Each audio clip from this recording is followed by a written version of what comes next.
Tuesday, and you know what that means? It's Sasha Speaks. I hope you're all having a wonderful day. I hope things are going well for you.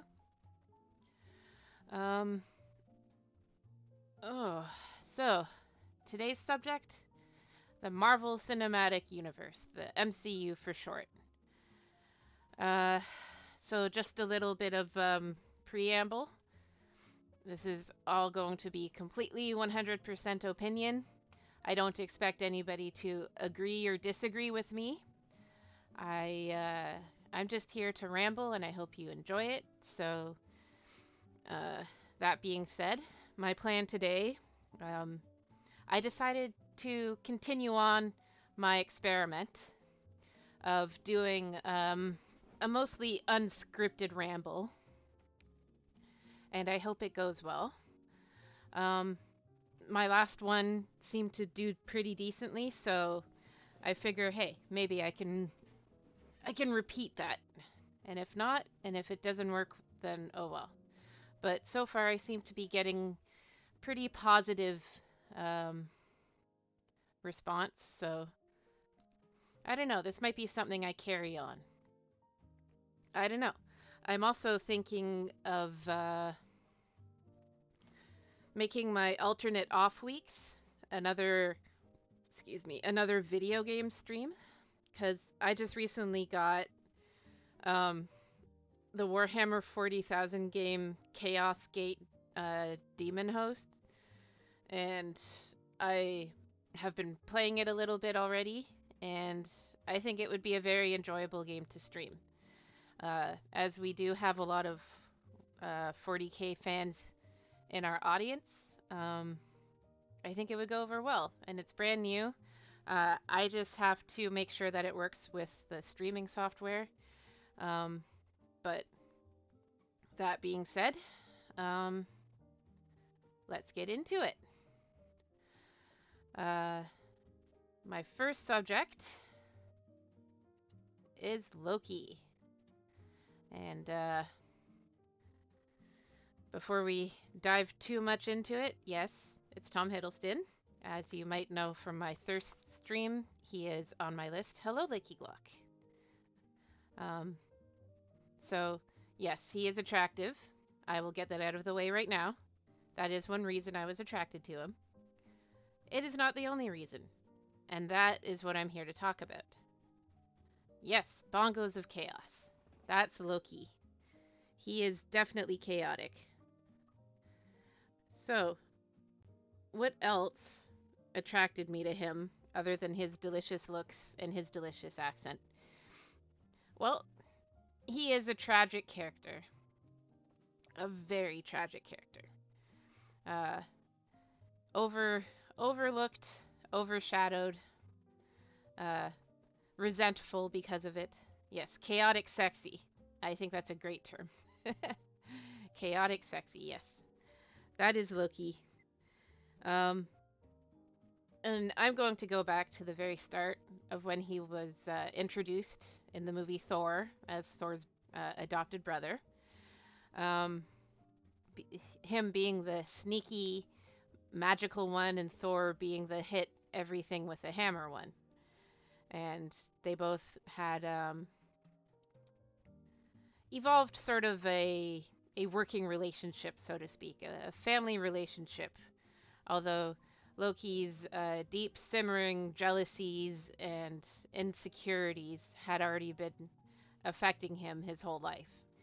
And as somebody who has some very deep insecurities uh, and anxieties and worries, um, I can relate. As a young griffin, uh, first of all, I am a middle child. I have a younger griffin brother and an older griffin sister. And uh, my older sister ran off to become an academic uh, and get her PhD. Um, and my younger brother uh, ran off to start a family. And they were both, they've both been uh, while working extremely hard, they've both been pretty successful nonetheless. Um, and as their sister, I love them very much. They are family. Um, and I will always love them and try my best to be there for them. But I always felt overshadowed because they've both been so successful.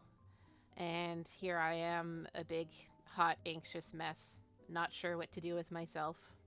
Um, and because of that, I often got angry at myself and angry at the world. Hello, who is who's who else is there? Oh, is that Flora? Yes, Flora does hello. Uh, hello. And it's all good. Uh, yes. So as an insecure middle child, uh, who is a hot, anxious mess, I I found it very easy to identify with Loki's many insecurities and resentfulness. Um, I don't think I ever really blamed my siblings. In fact, I always just turned it on myself. I just never felt good enough. I never, I have never felt like I've achieved much in life, like I've failed somehow at just about everything. Um, and that's been very stressful. It's a, and I wish I could just turn it off and, that would be it and life would be better and easier. But it's not. You can't just flick a switch in your brain. You have to do lots of work, and I've been doing that work, but it's always an ongoing process. And like I've said before, I'm not. Uh, Yay, Flora! Welcome, welcome, welcome, welcome. I am talking about Loki, uh, and how I've always identified with him. He is an insecure child, and so am I.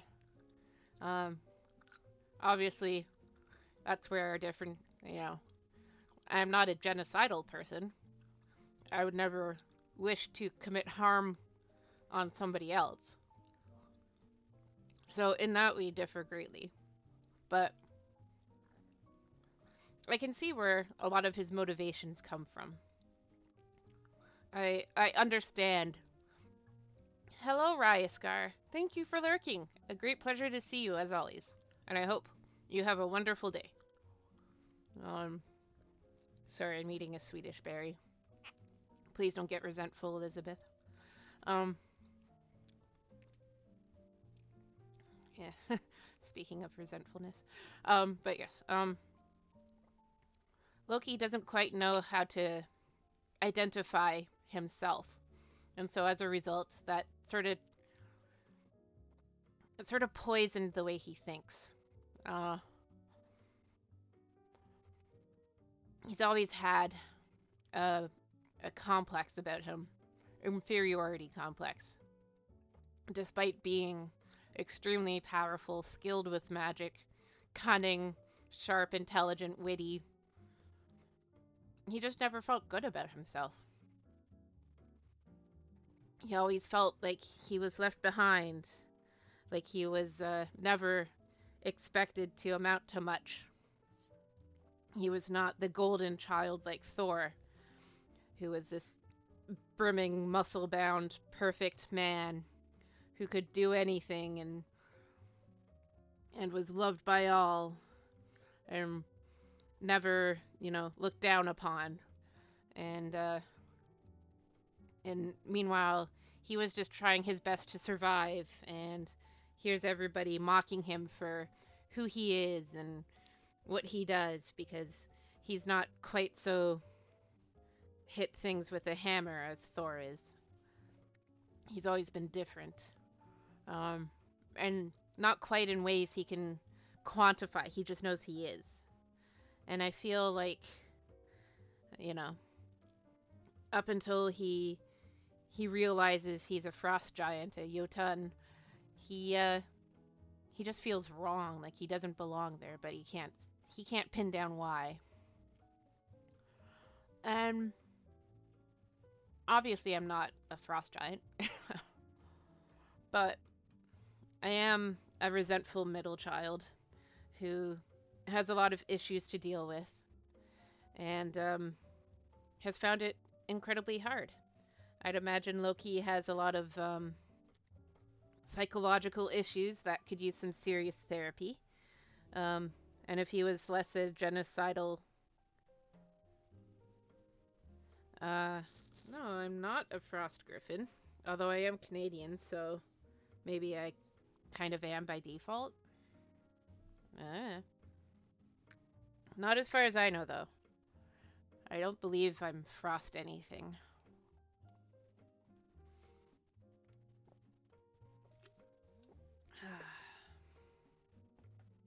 I mean, in as much as I do live in Canada and I do have a certain affection for the winter and the cold and the snow, I I suppose, you know, frost runs through every Canadian's veins, at least a little bit. Huh, frost griffin. I like it. It's very creative. Um, I will keep that in mind. I don't know if I really thought of. Anyway, I I digress.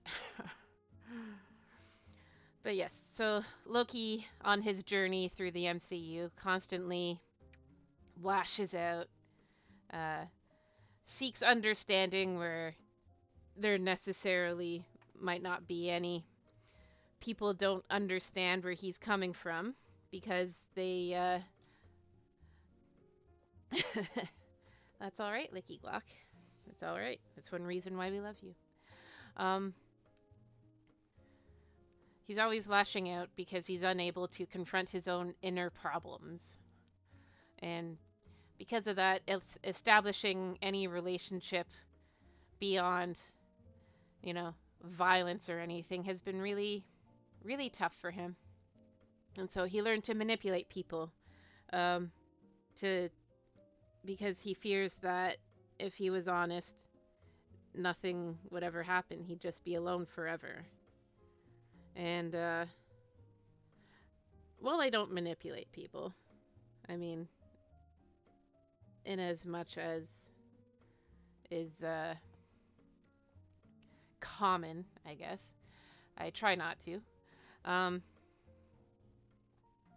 I do understand the feeling that, you know, you fear that people won't like you, and so you do your best. You try to put on a smile and look pretty and hope that somebody will tolerate your specific brand of weirdness. And and it's hard. Another of Loki's characteristics I always identified with was loneliness. He never really was able to see any of the friends that he might have had. He misunderstood how they treated him. Um, One of the scenes in early Thor uh, was when they actually went to storm uh, Jotunheim,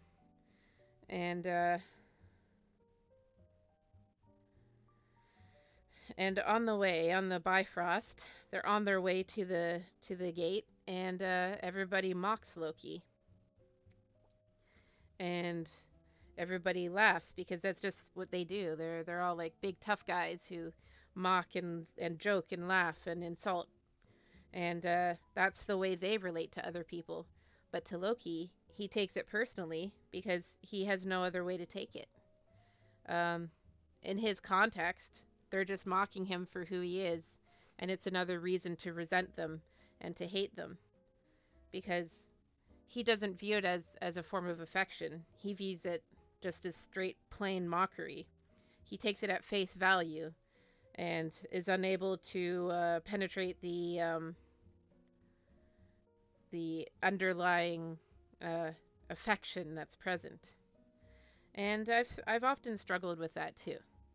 Uh, One of my big learning curves for being a social person who exists in the world has always been um, figuring out social boundaries and how people identify with each other.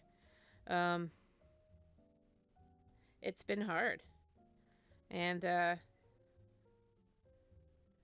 thankfully, I've managed to find a few really tight groups of friends in life.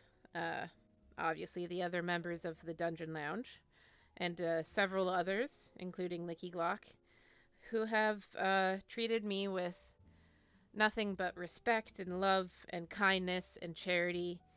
And through them, I've managed to find a lot of self worth as well.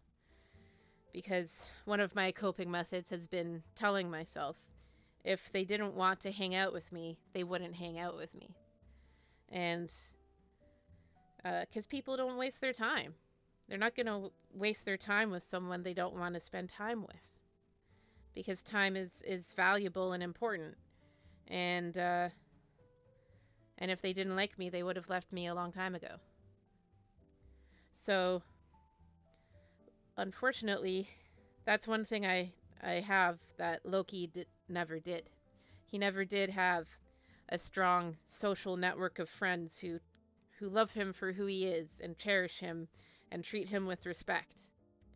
And I think that's one reason why he kind of went off the deep end, because his friends, or those who seem to consider themselves his friends, never really saw that he didn't feel the same.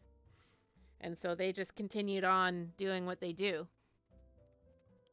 And his resentfulness and his anger and his feelings of loneliness and isolation only grew and deepened and became worse. And because he had nobody to share his feelings with, he had nobody to tell him that he was valued for who he is and treat him with the respect he deserved. He only grew more lonely, more angry, more isolated, and I think that's a problem that exists in the modern world right now. There's a lot of loneliness and a lot of resentfulness and a lot of issues that people don't know how to deal with because they don't know how to be social, because they've either been taught wrong or they've just never had good opportunities. And I think Loki was a good sort of channel to show exactly why isolation is a bad thing and why people should always be given a chance. Um, Obviously, if somebody's homicidal slash genocidal, there's issues at work and should be treated as such. But at a very base level, uh, I think everybody deserves second chances, even third chances, fourth chances. We all make mistakes. We all go to places that maybe we shouldn't go, think thoughts that we shouldn't think.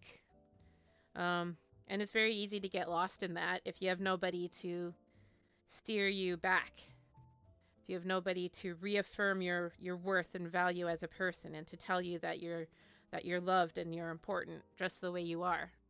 And yes, there's always improvements to be done. That's just part of being a human being. But just the same, everybody starts at a base level, and I think if not necessarily should be respected, then at least should be treated and tolerated as a person before anything else. Um, oh, thank you, Licky Glock. That's very sweet of you.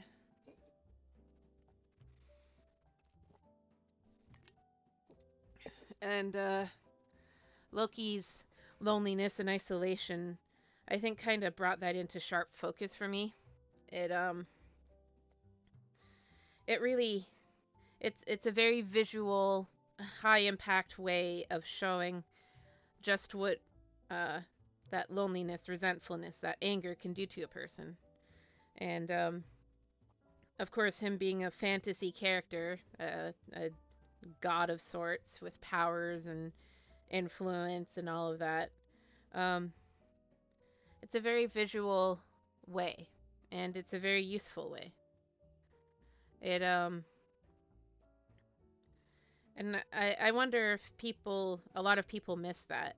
Um, I think it was an important lesson, and it's one that I kind of didn't really catch on to until, well, recently.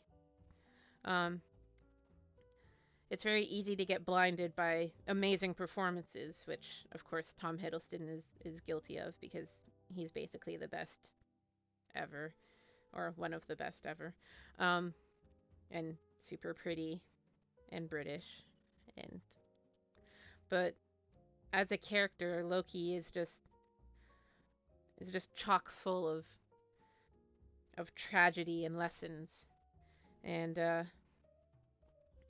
never been too fond of the idea that of a person existing merely to be a lesson for another, because I don't think that gives anybody agency in life. But as a fictional character, he absolutely is a lesson, and that is to not isolate yourself, and that is to remember that no person is an island, and there's no shame in asking for help. There's no shame in taking whatever uh, moves you need to do to help yourself be a better person. Loki, in the whole process of his problems, forgot to do that, and it only made him worse and worse and worse until, well, he became a genocidal maniac because he didn't know how to do anything. He didn't know how to be a social being. He didn't know how to identify with other people. He he took it all to heart, and he never realized that he could be different, at least until too late. And if you ask me, Loki was done dirty. The first version of Loki we met was done dirty. He didn't deserve what happened to him. Um, which Endgame's been out for a long time now. Like, he didn't deserve to get ganked by Thanos. I realized they needed to show how nasty the character was, but Loki was not that stupid. But anyway, I digress. He was definitely done dirty. Um, but that's an issue for another day. Uh, back to Loki lessons. um, so yeah, I mean, Loki was definitely an object lesson in isolation and pain and misery and not getting help for obvious issues. Um, and in that respect, I will absolutely say that Odin, at least the MCU Odin, and when I'm speaking of these characters, I'm only speaking of them in the MCU sense. I know there are people out there that actually do worship these gods, so please accept my full respect for your beliefs. But the MCU version of Odin, at least, uh, was a dick. He was a terrible dad. Terrible, terrible dad. Never expecting anything of Loki. Never, you know, he tried to. He tried his best, and I give him credit for that. But uh, he really failed Loki. He just totally failed Loki. Just in nearly every respect. Uh, yeah, F minus, absolutely.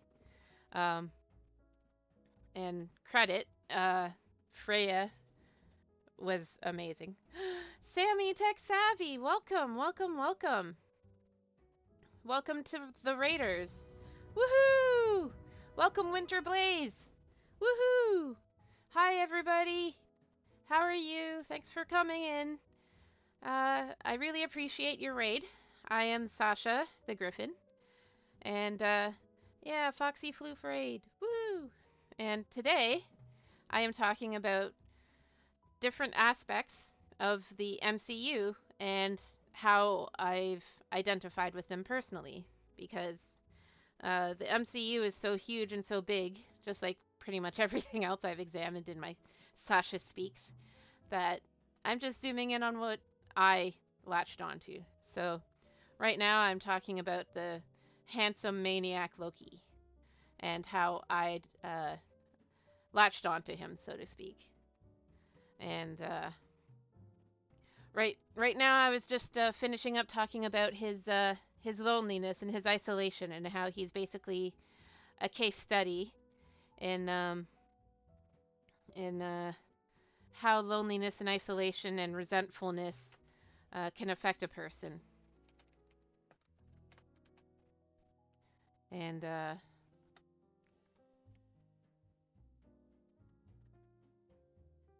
that work? Did I get it wrong? There we go. Oh. Oh. Okay. Some kind of error. Weird. Hello, Kishnam. Welcome. Look at all those bongos. Bongo, bongo, bongo. Anyway, yes. So, Loki. Loki, Loki, Loki. Uh, Loki didn't know how to identify with people. He didn't know how to identify himself. And so, as a result, he was just... Yes, that is very weird. Maybe it'll work again.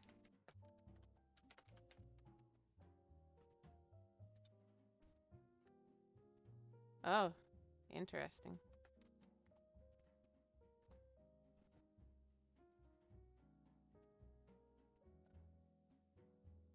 Huh. Oh, okay. Well, it did it again. I'm sorry, Sammy Tech Savvy.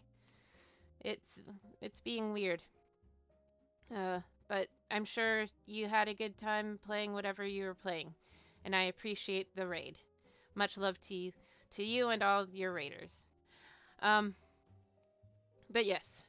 So I totally went off thread. um, let's see. Yes. Yeah. I was talking about how Odin is a terrible dad. At least MCU Odin.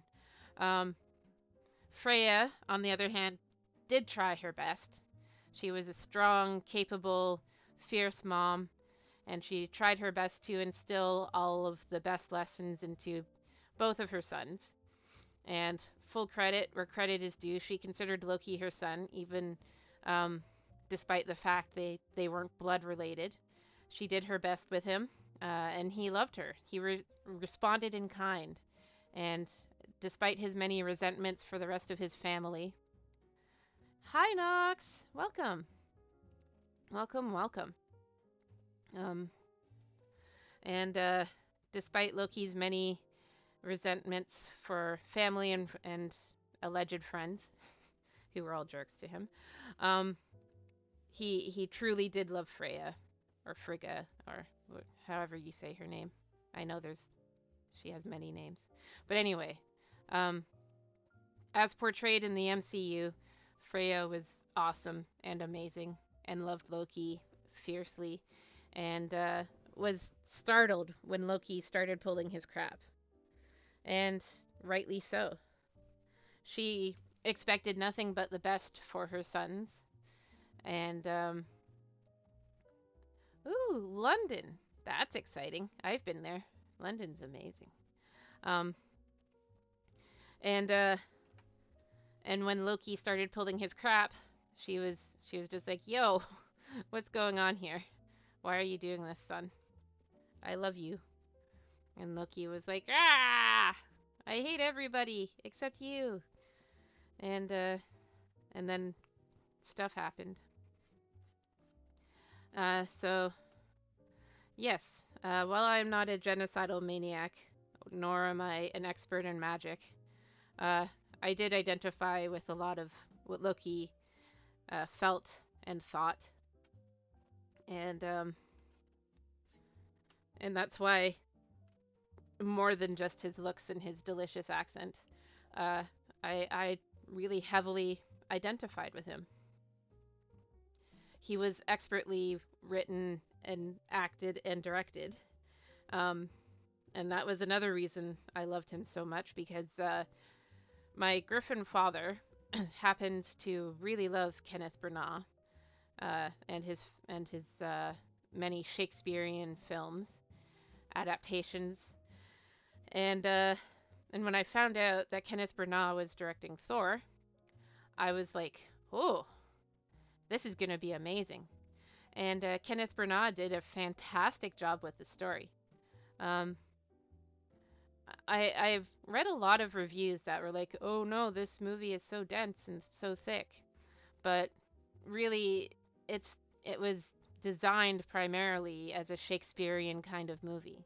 I mean, yes, you had all the Marvel flavorings and all of that, and the shininess of it all, and the explosions and all that, but at its heart, it was very Shakespearean. It was, two brothers competing for the love of their uh, of their father, who oh dear, um, of their tightly strung, tightly wound father, who didn't know how to show affection, so he only viewed it in a battle kind of light, because that's what the Norse mythology was based on. Um, the epic cycles of love and war and drama with a little bit of humor every now and then. Um, and so Thor, the first Thor movie became an epic, and I knew it would be handled well. And the fact that they cast two unknowns who just broke out of their uh, unknownness into the spotlight, and yeah, it's just Hemsworth and Hiddleston just blew it out of the water, uh, and that movie really stuck with me, and I really to this day it's one of my favorite movies, um, just in general, just because of the way it was done, the way it was treated, the Shakespearean respect for the characters. Um, I know some people don't really like it because it was a bit too rich for their blood, which, to be fair, movies are completely subjective and nobody has to like everything. Um, but on that same token, uh, I loved it and it was amazing. And I'm glad they did it. And I'm glad they gave Kenneth Branagh the space to do what he wanted with the material. So uh, he brought a real pathos, pathos, pathos to the material. So well done to all involved. It was a very beautiful, well done, well executed movie, and shout out to Marvel for that. Let's see. So now that we've got that handsome devil out of the way, who's this guy? This guy, Mr. Captain America. Uh, and you might be thinking, Sasha, you're Canadian. Yes. And I'm going to start by saying I actually, yes, America's S. Um, I never, before Captain America, the first Avenger came out, I always thought of Captain America as the biggest knob, just the most Boy Scoutiest of Boy Scouts to ever Boy Scout, almost even more than Cyclops from the X-Men. Just Boy Scout to the core, really annoying, super, oh, look at me, I'm America. Um, what the movie basically did was convert me into a fan. And the reason that is because of the way they treated the material. Um, I never knew much about Captain America before the movie came out. And after the movie came out, I did some research and I found out he's actually a pretty neat character. So the way that he was bullied so much as a kid because he was small and and a bit weak, and but he always dreamed bigger, always dreamed larger. He was fiercely devoted to helping others, to the point where he wanted to join the army, even though he was never really qualified, quote unquote, for it, just physically, even though his character was impeccable. And as is shown in. Aw, you guys, Knox. Aw. Yeah, yeah. Um, so, yeah, one thing the MCU I've noticed has really done well is bring a lot of depth to characters that, well, if you don't read the comics obsessively or even casually, you don't really know anything about these characters other than they exist and people are fans of them. Uh, which, to be fair, I only really collect two comics, but I'll talk about that later. Um, but yeah, before the movie came out, I knew next to nothing about Captain America, and then boom, this movie comes out, introduces him, also Peggy Carter, who I'm just like, dear God, she's amazing, and it made him somebody to empathize and sympathize with. Uh, because all he wanted to do was help people, and that's something I strongly identify with. Uh, I don't. Another thing I identify with is not really having the means necessarily to do that. Um, he was, an average guy, small but average, and he didn't tolerate bullies, and so that was the way he identified with the world. He wanted to stop bullies because he'd been bullied so much he didn't want anybody else to deal with that, to go through it. And the best way he found how was to keep trying to join the army because he knew he felt like nothing else would really do the trick. And of course he couldn't right up until they offered him the super soldier serum. Super soldier serum. Super. Uh, anyway, um, so of course, you know, he goes through the whole process, and he discovers that now he's super handsome and buff, and honestly, if I was Peggy Carter, I'd have poked him exactly the same as she did, because dang, he buff. Um, but it gave him a real depth of character that I didn't know existed, and his friendship with Bucky and the rest of what are they called? I forget what they're called, but the rest of the soldiers they team up with. Um, that's really, it shows that as soon as he could help people, he did. He took the initiative when people didn't expect much of him. And the fact that Bucky was there from the beginning, even before he became a super soldier, um, showed that it was really his character that Bucky latched onto. And that whole "I can do this all day" phrase, um, that just showed the sheer, yeah, determination. And I think that's something I've always been lacking in. Just determination to succeed. Yes, he also uses his head. Hello. He's very smart and he's very capable.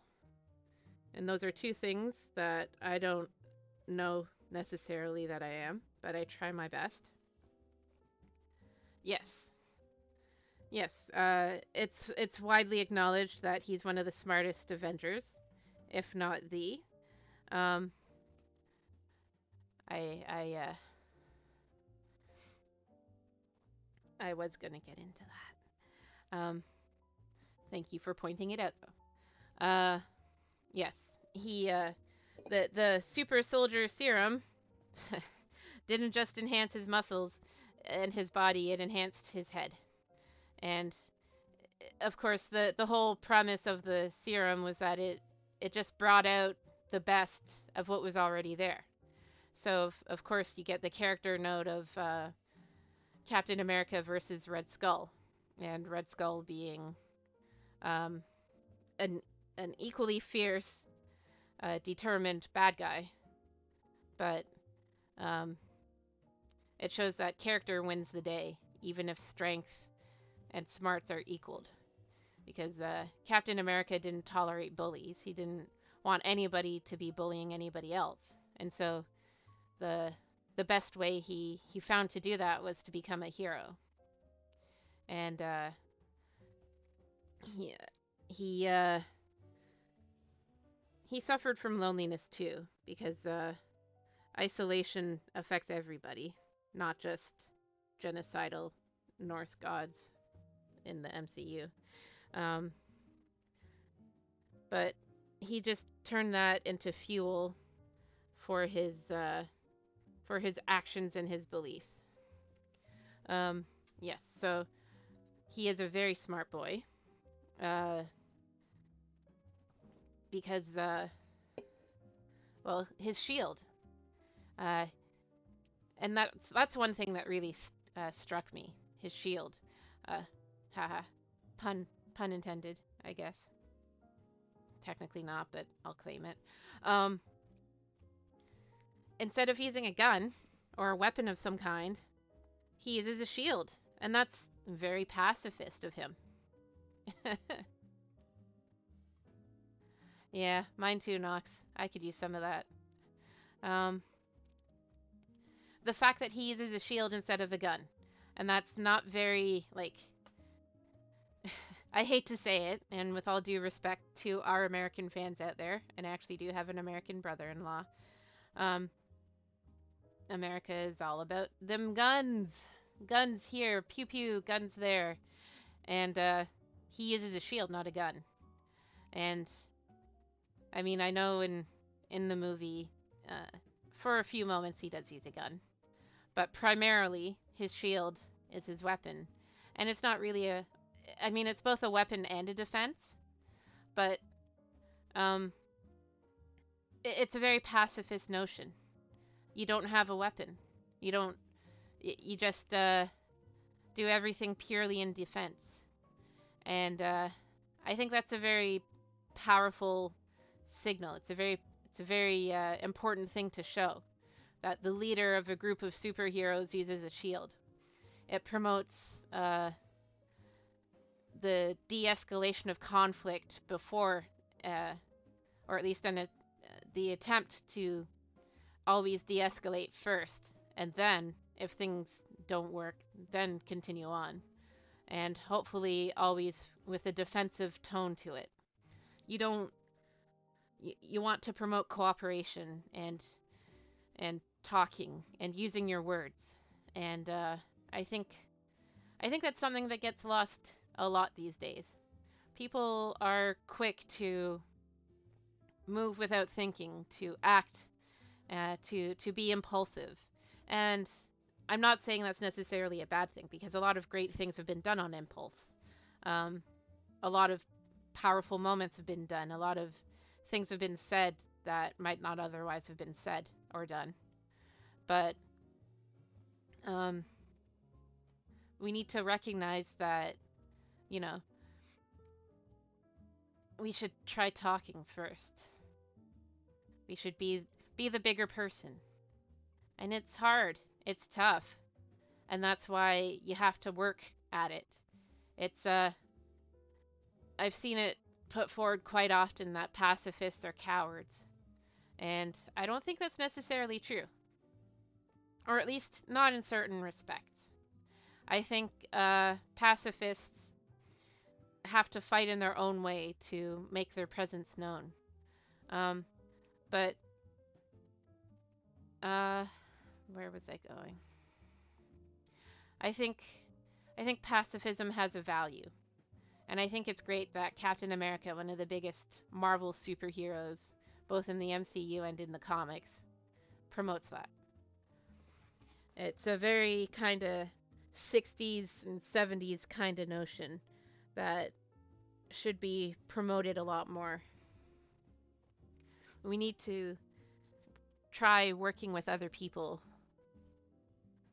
Uh, we need to promote cooperation. And I'm repeating myself. I am sorry, friends. I'm trying my best. um, but yeah, that's how Captain America primarily spoke to me. Where before he was a boring knob, uh, the um, the most Boy Scout of Boy Scoutiest heroes, it turned out he was actually a pillar of hope and inspiration. Uh, yeah, exactly. Uh, to paraphrase something he once said, even when the world is telling you you're wrong, you have to plant yourself like a tree and withstand everything they say because you're still right. Stand by your convictions, and that's important. You have to fight for yourself as much as fight for others. And where it's easier to shoot a gun, it's a lot harder to convince and persuade somebody to put down that gun. Um, and so on.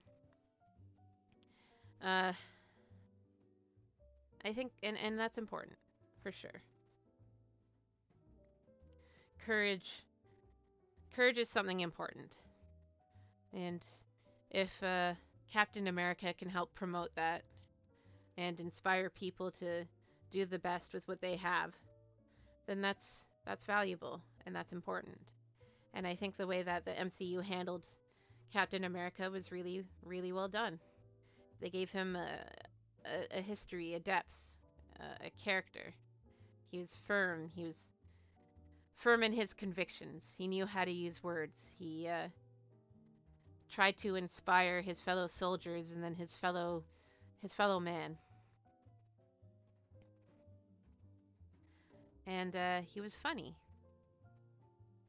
And it's important to not abandon humor when things are tough. Because, there's always that gallows humor of a soldier. But it's also kind of situational humor. Humor is what helps to keep us going when we don't know what else to do. So that's another thing that MCU did fantastic with Captain America. It's just, you know, sometimes it's harder to be a good person than anything else in the world. You want to be angry and yell and shoot and punch things, and it's definitely important to have a safe release for your anger, but it takes a lot of work to actually work through things, to talk to people, to make them realize that they have issues that they should work through, that the better plan is always the one with the least amount of damage, both people-wise and otherwise. And people deserve respect, no matter what their size or shape or color or circumstances, disabilities, whatever. Um, and that even goes back to Loki too. Uh, people people deserve a tolerance at the very least and respect at the most. And I don't know if that exists as much today. And I think a lot of people forget it.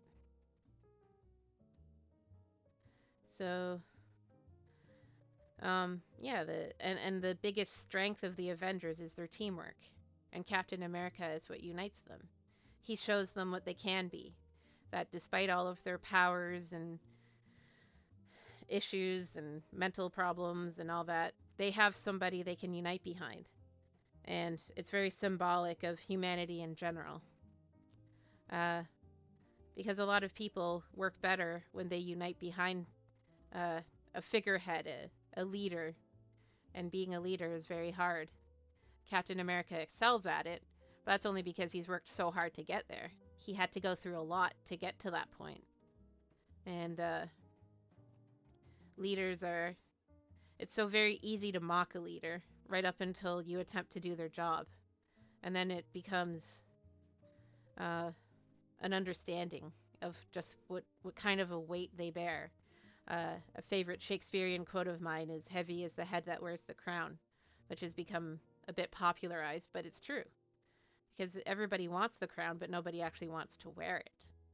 Um, because there's just so much involved in leading and uniting and trying to get somebody to listen to you and trying to persuade each other. Um, and it's very easy to say I'd like to lead, but not easy to actually do it. So, in that sense, Captain America also shows the burdens of leadership.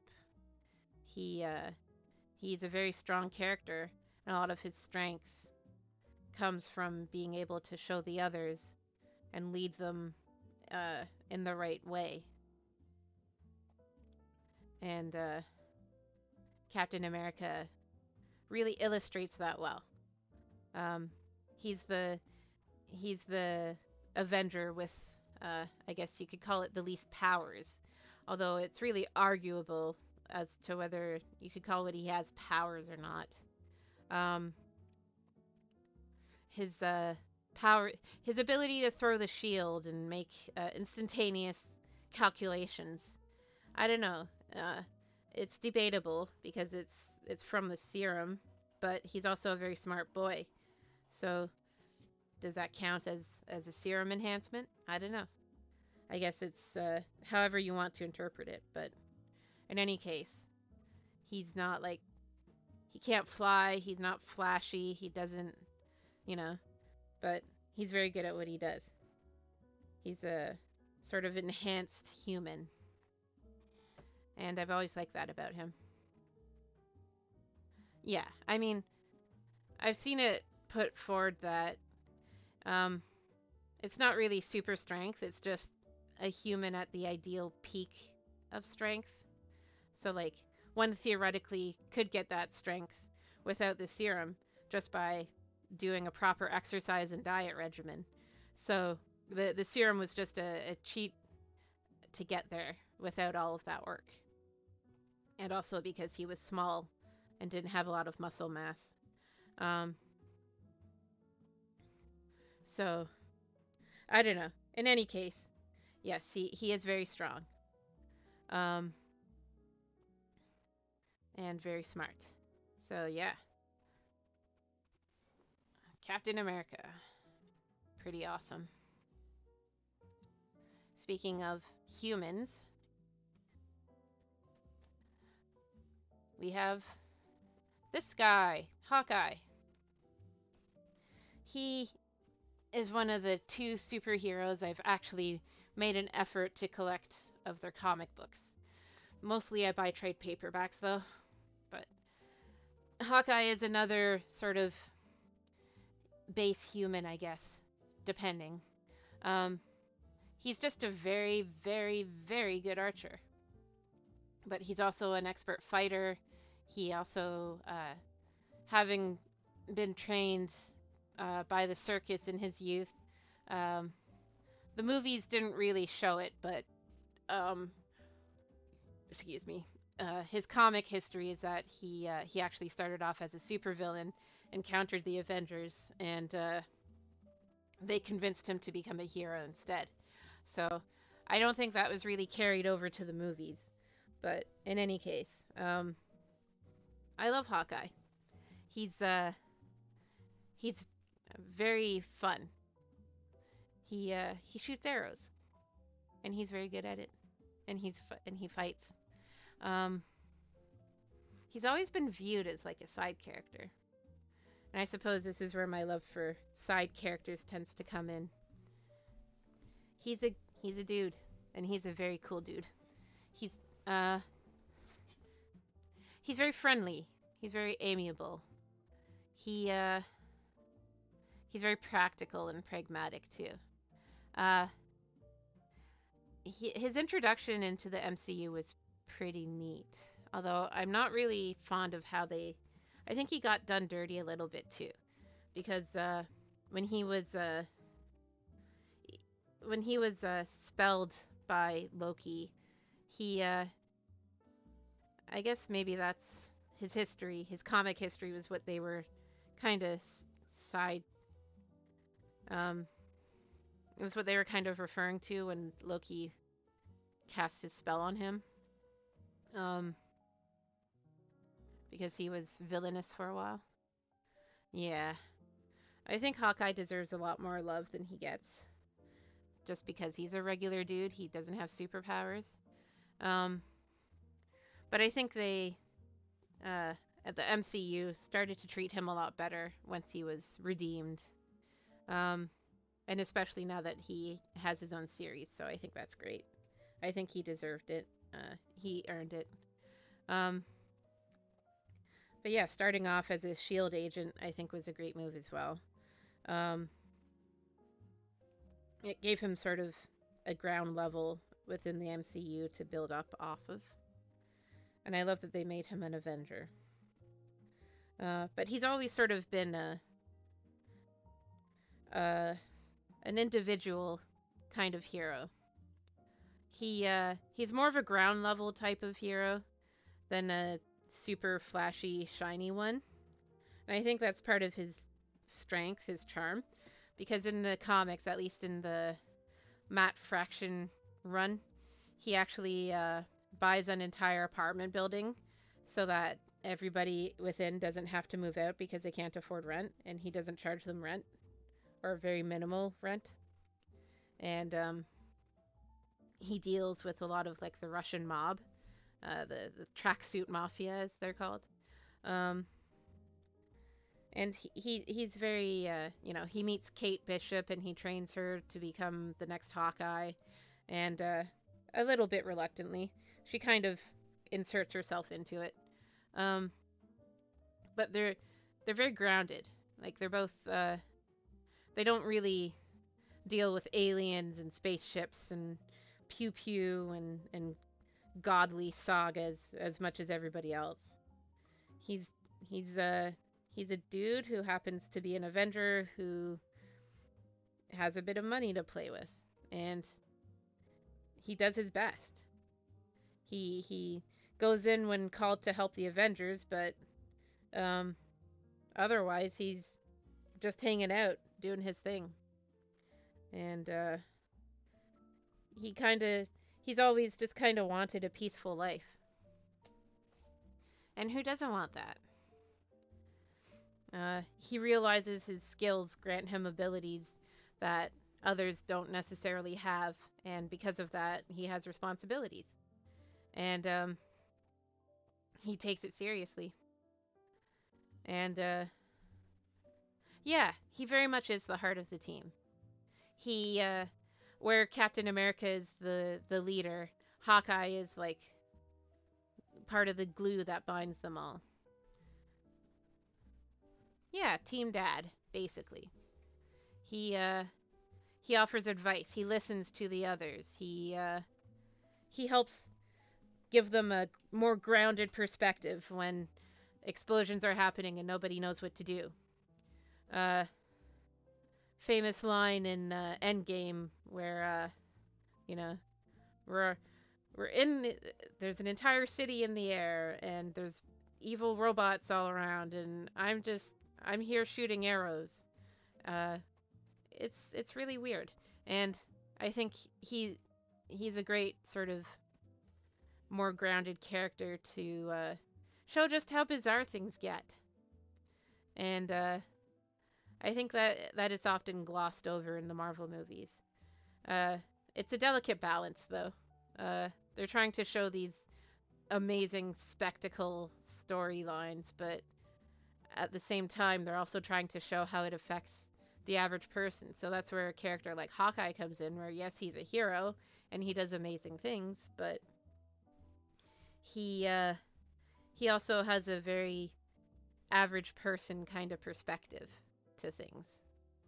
He he realizes that everything is bizarre and crazy, and you know, and there's Norse gods running around, and aliens shooting things and explosions happening, and there's a big angry guy, green guy, smashing cars, and he's like, "Look at all this weird stuff happening.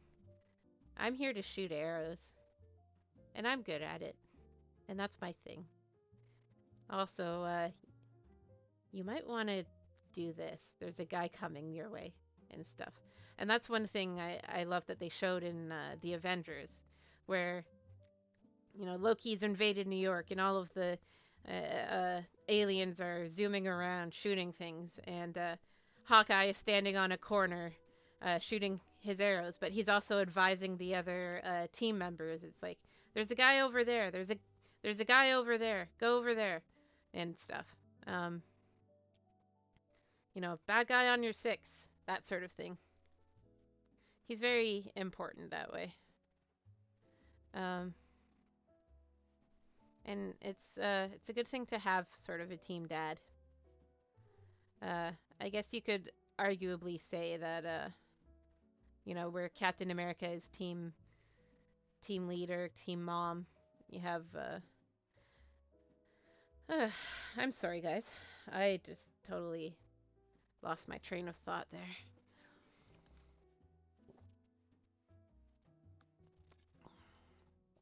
Um, but it's always very important to have a grounded perspective on on a th- yeah, dealing with themes like this. Otherwise, it just becomes impossible to identify with. Uh, and you just have to push forward, and that's what Hawkeye does really well. Despite everything that happens, he just keeps pushing forward because there's no other direction to go. He helps steer the team in the right direction. He's like a conscience, almost. He he unites them in a way that Captain America does not.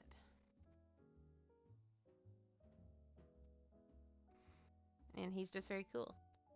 And even when he runs out of arrows, he he's still able to fight. And as seen when he becomes Ronin, he uses swords, which Hawkeye is generally not known for, but it shows his multiple abilities, his different skills. Uh, he is. He's very enjoyable. And he's even more fun in the comics. I would highly recommend the Matt Fraction run, which I know that the Hawkeye TV series was based on. They used a lot of the imagery from that run. I think, yeah, definitely recommend the Matt Fraction run. That's the one I've actually made a serious effort in collecting. Um, wow, I'm sorry guys. I'm like running out of steam here. Um,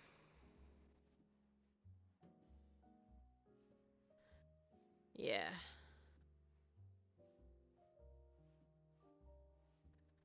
Oh, why am I tired? Wow. I'm sorry guys. Um, let's see, Hawkeye. Uh, I don't know, maybe I could just use a nap. Um, but I had a bit of excitement today. Maybe that's why I'm tired. Um,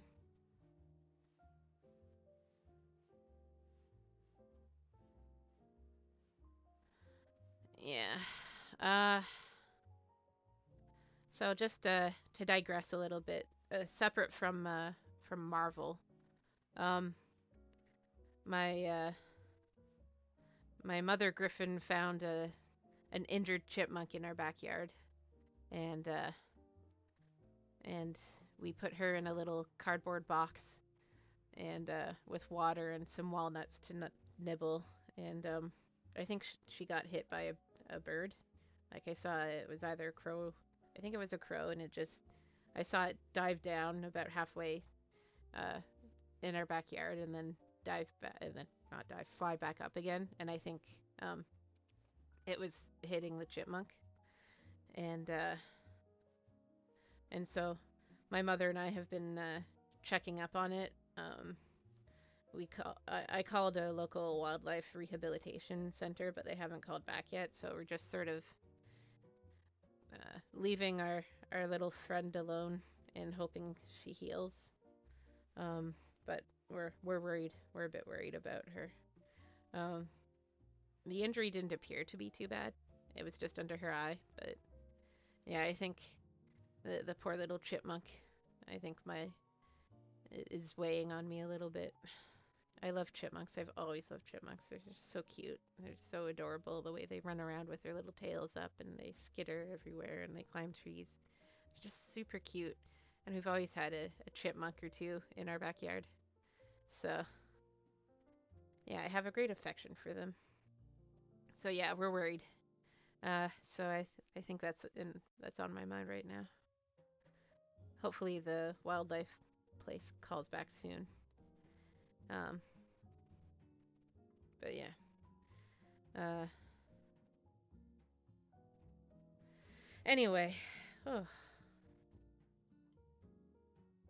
yeah, poor little chipmunk. Wow, I'm sorry. I'm all over the place right now. All right. Woo woo. Um. All right.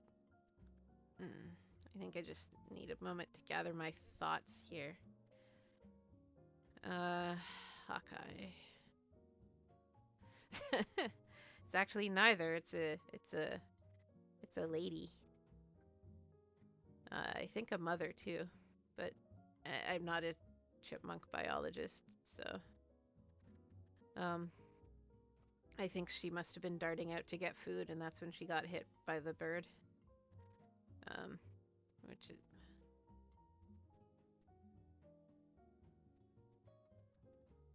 uh, maybe I don't know. My brain just seems to be shutting down right now. I feel really bad. I don't. I should at least go for another hour. Um, yeah, guys, I'm really sorry. I'm just running out of steam right now. I maybe I can hop on again at another point and finish up, but I'm really dying. I'm sorry. I love everybody here. I just my brain is not working. I just fizzled out right now. Uh yeah, I guess so. Uh I'm sorry. I apologize. I'm just yeah. I'm sorry everyone. I'm dying right now. Um let's see. Uh I'm good. I think I'm going to call it here. I don't want to stumble and fail. Um I will give you guys the schedule and then I don't even think I'll rate. I'm just really tired. Uh so um today is Tuesday, so tonight from 7 to 10 will be Dark Souls Remastered with Mal. Come watch him mine for salt. Wednesday is Darkwood with Flora from 2 to 5. Thursday is Triangle Strategy with Mel, 1 to 5. Friday is Breath of Fire 4 with Sexy Catboy with Elizabeth from 8 to 11.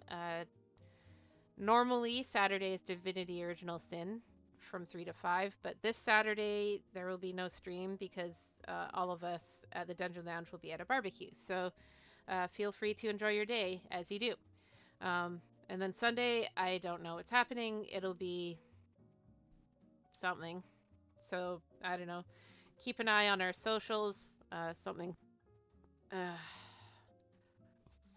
Uh, it'll be something or other. Um, So uh, please check and follow us on Twitter. Um, join our Discord. There's always regular chat going on. Please check our YouTube if you're interested in looking at VODs. And yeah. Oh, right. And then Monday. So, oh yeah, I already did that. Yeah. Wow, I'm really scattered right now. I'm sorry, guys. I love you all. Thanks for tuning in. I hope you have a wonderful rest of your day. And yeah, tune in later for Mel. And I'm sorry I died. I love you all. You're all great people. I hope you have an amazing day. Thank you. Love and hugs. Bye.